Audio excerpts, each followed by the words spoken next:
नमस्कार दोस्तों, इस वीडियो में आपका हार्दिक स्वागत है। मैं हूं पत्रकार योगेंद्र योगी।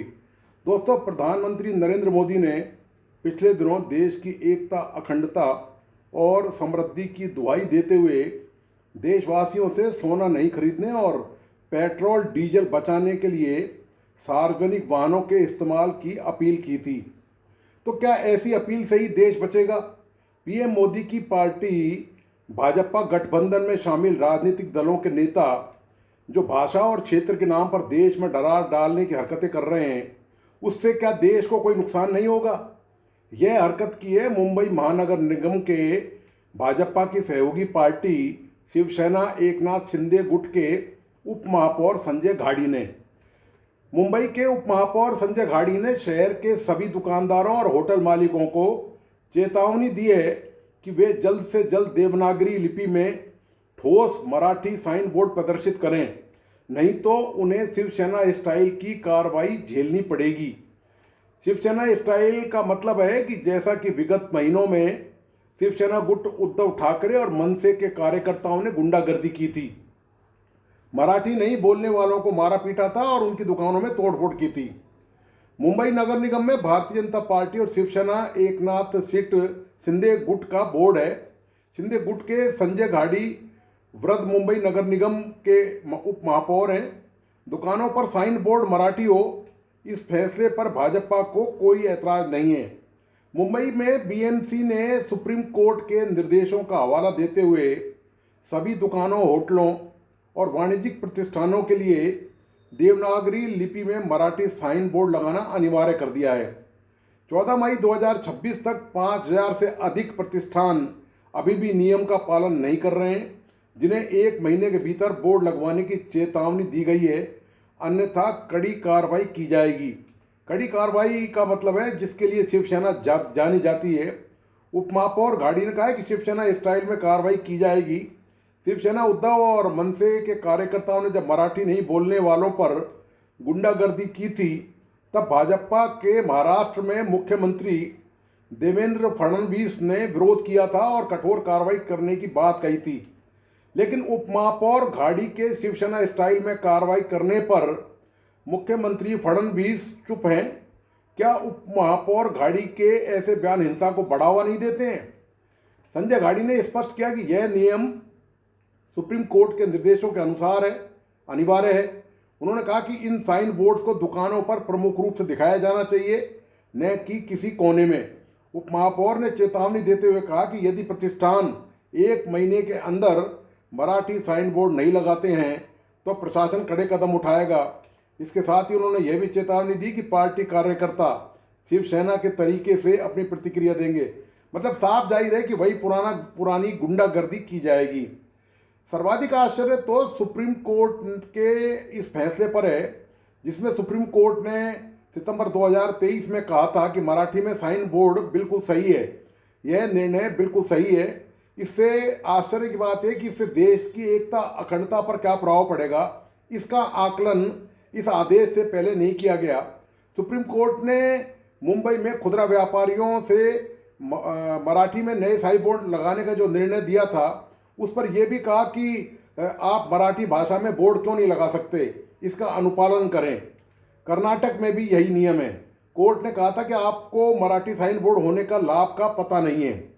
चलो मान भी लिया जाए कि सुप्रीम कोर्ट का आदेश गलत नहीं है और मराठी में साइन बोर्ड लगाना ही पड़ेगा, तो सवाल यह उठता है कि सुप्रीम कोर्ट के दर्जनों आदेश धूल चाट रहे हैं, उनको लागू करने में मुंबई या महाराष्ट्र में इतनी फुर्ती क्यों नहीं दिखाई गई?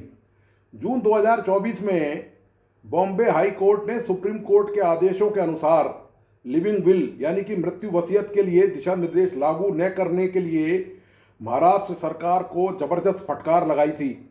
सुप्रीम कोर्ट ने ओबीसी आरक्षण के संबंध में महाराष्ट्र में स्थानीय निकाय चुनाव के लिए ट्रिपल टेस्ट पूरा करने का निर्देश दिया था।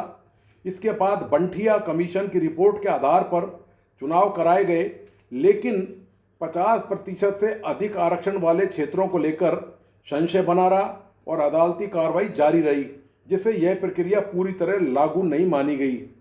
मई 2025 में सुप्रीम कोर्ट ने महाराष्ट्र सरकार द्वारा 1998 में वन भूमि को निजी संस्थाओं को हस्तांतरित करने के फैसले को अवैध घोषित किया था।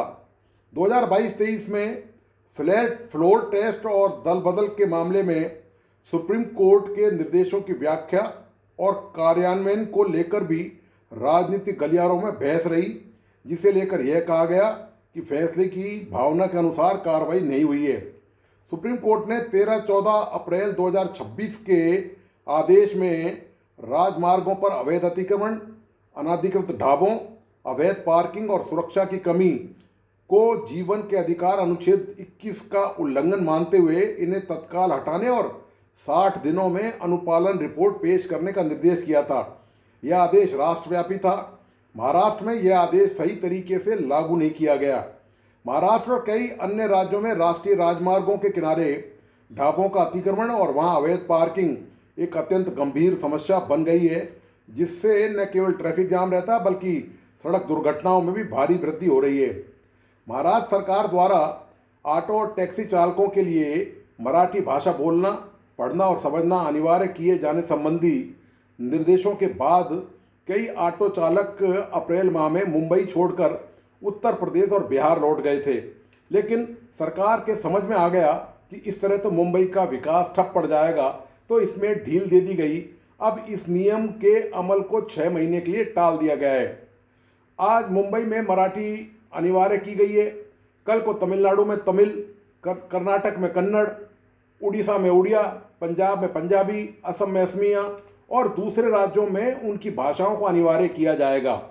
इन राज्यों में गैर भाषियों को मारपीट कर खदेड़ा जाएगा, तब क्या होगा?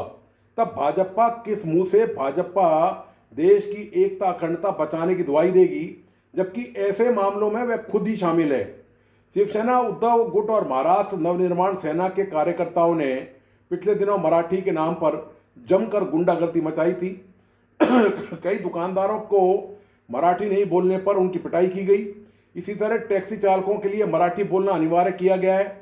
जब महाराष्ट्र में मराठी की पहचान के लिए यह सब हो रहा है, तो फिर कश्मीर के क्षेत्रीय राजनीतिक दल सिर्फ कश्मीरियों को ही कश्मीर में रहने का अधिकार का जब समर्थन करते हैं, तो इसमें बुरा क्या है?